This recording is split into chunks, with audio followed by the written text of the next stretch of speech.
Hi, so in this video we're looking over the AQA GCSE Additional Physics topic of distance over time graphs.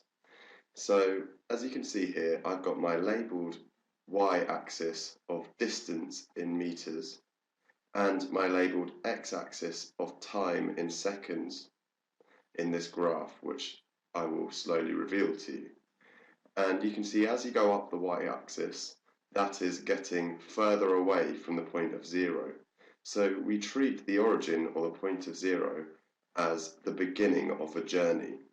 And as you get further up the distance graph, you're getting further away from the point in which the journey began.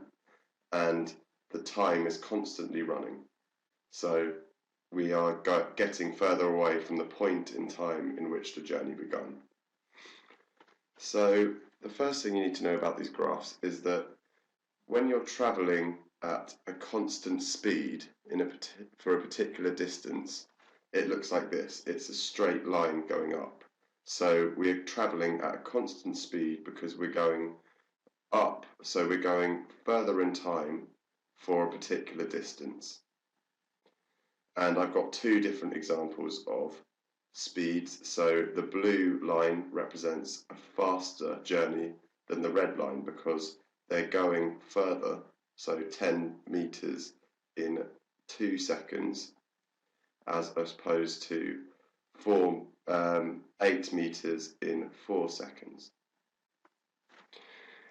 When it's stationary, the line is flat because we are not travelling anywhere, so the distance is neither increasing nor decreasing from the point of the origin or from the beginning of the journey, but time is increasing. So they're standing still, they're not travelling, but time is still passing. Because in these graphs, time is always passing, because obviously you can't freeze time. And finally, when the slope is going down, we are travelling at a constant speed but returning to the original location, to the point of the origin, which is why I said it was like a journey. So let me show you how this graph would look if it was an actual journey. So here we have a representation of someone's house and a park. So for the first part of the graph, as in this slope here, the person would be travelling at a constant speed towards the park because that's where they want to go. So let's say they leave from their front door and they travel down a road. We're not travelling in the same direction, just at a constant speed. So say you're walking. The next part, they're stationary. So time is still going on as normal, but they've decided to sit in the park bench by the lake and feed the ducks or something. So they walk and they sit on their park bench. So time stands still, but time is moving, but they're not moving. And finally, they return to the original location, maybe using a different path, but essentially to the same location. And that represents this part of the graph. Next, we're going to talk about the higher tier end of this. So this is the distance over time equation. And what you need to realize is that when you're working out the distance over time, you need to know that the gradient of the curve is the speed you are traveling. So the gradient gives you the speed, which is why I said earlier, the blue, which has a steeper gradient, represents a faster traveling object. So the steeper the gradient, the faster the object is travelling. And the way you work out gradient is by taking the change in the vertical y-axis, so say 0, so the change from 8 to 0, which is 8, and dividing it by the change in the horizontal x-axis, so 8 in 4 seconds. So it would be 8 divided by 4, and they would get at a speed of 2, but we also need to know the units. So the speed would be 2 meters per second, travelling at a distance measured in meters.